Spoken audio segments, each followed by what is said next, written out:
All right, welcome to Unit 9, which is going to deal with factoring. Super important unit. Really helps with building blocks for further math.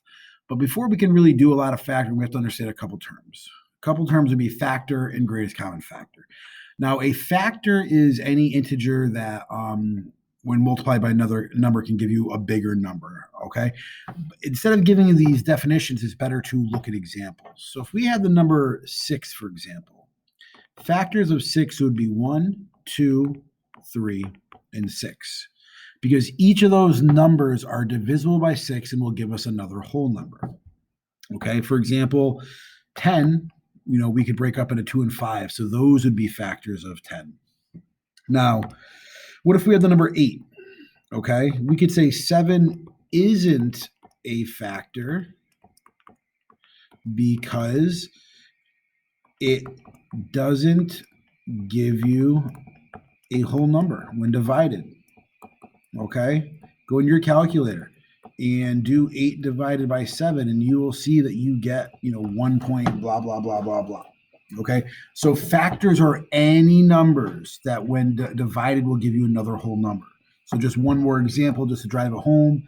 Some factors of 20 would be 1, 2, 4, 5, 10, and 20, because all of those numbers, 20 divided by 1 is 20, 20 divided by 2 is 10, 20 divided by 4 is 5, and so on. They give you whole numbers. Now, greatest common factor is the biggest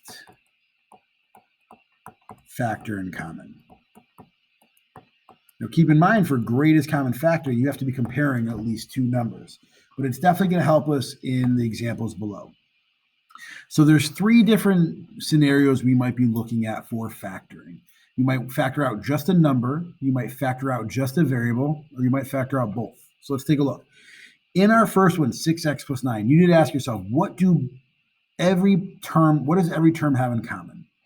Well, 6 and 9 both have a 3 in common, but that's it. So we can factor that out. So you write that on the outside. When I say outside of the parentheses, well, what would be left over? Well, 6x divided by 3 would be 2x. 9 divided by 3 would be 3. So this is considered factored form now. Let's look at the next one. What does 3x squared, 21x, and 30 have in common?